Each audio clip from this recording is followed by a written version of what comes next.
amendment be disagreed to. The member for Bennelong. Thank you, Deputy Speaker.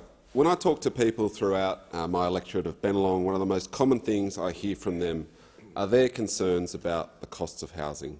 Locals are worried about renting, they're worried about transitioning from rental homes to home ownership, and those who own their own home are worried about where their kids will live.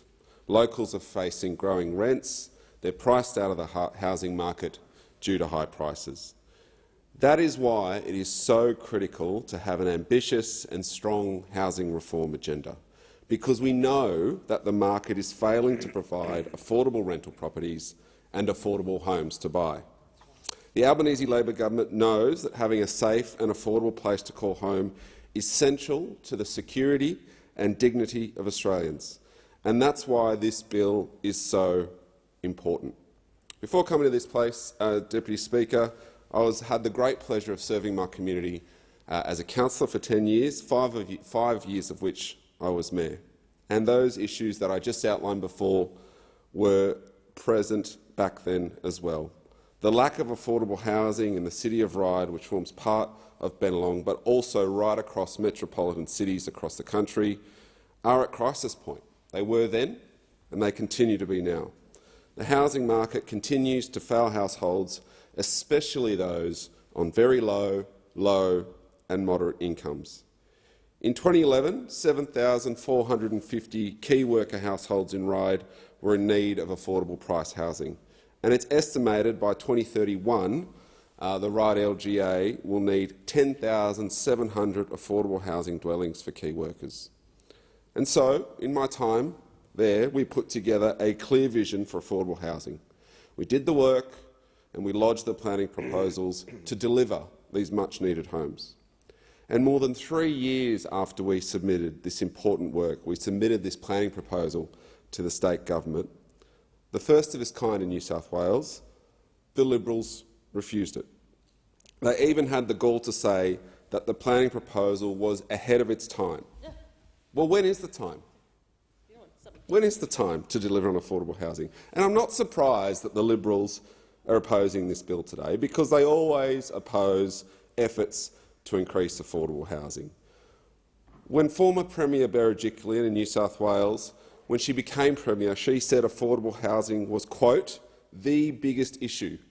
Then years later, they knocked back real and tangible efforts by the council I led to deliver that affordable housing.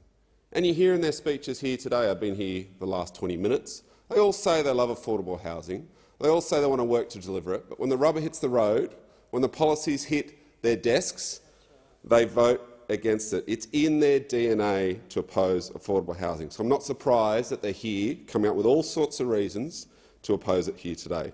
But I'll tell you what I am surprised about, Deputy Speaker, and that is the wild and outrageous criticisms from the Greens on this critical legislation.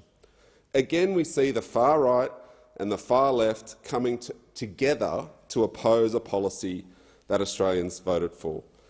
And I say to the Greens, led by the member for Griffith, who seem to be, on all these comrades who seem to be taking on his lead, is that the opportunities presented by this bill are too great to play politics with. This bill is a policy that was taken to the 2021 election, one that Australians voted for, and will establish the much-needed step of establishing a housing future fund. It will create a source of funds in perpetuity for social and affordable housing to be built, and it has the potential to deliver 30,000 new social and affordable homes back into this community. Further, it will address acute housing needs of our most vulnerable communities. It will provide $200 million for the improvement of housing in Indigenous communities, $100 million for housing options for women and children impacted by family and domestic violence, and a further $30 million will be used for veterans. If the Greens join with the Liberals and vote down this bill, they will be hurting those in our community who need it most. If the Greens join with the Liberals to vote down this bill, they will be stopping the federal government from taking much-needed leadership role in the provision of affordable housing. Because I know from experience that one level of government cannot do this alone. You need all levels of government working together. And this is the opportunity for the federal government to finally take a lead on the delivery of social and affordable housing. As a council, we had the most ambitious affordable housing proposal in New South Wales, and the Liberals knocked it back. And we haven't had a federal government that cares about social and affordable housing for a long, long, long time. Everyone in this place needs to back this bill so that we finally can get that leadership started, because every level of government needs to be involved. There's nothing more important than a safe, affordable place to call home. To those in this place, particularly to the Greens, don't put that at risk. Stop the baseless and shallow attacks and work with the government to make housing in this country more affordable and more accessible.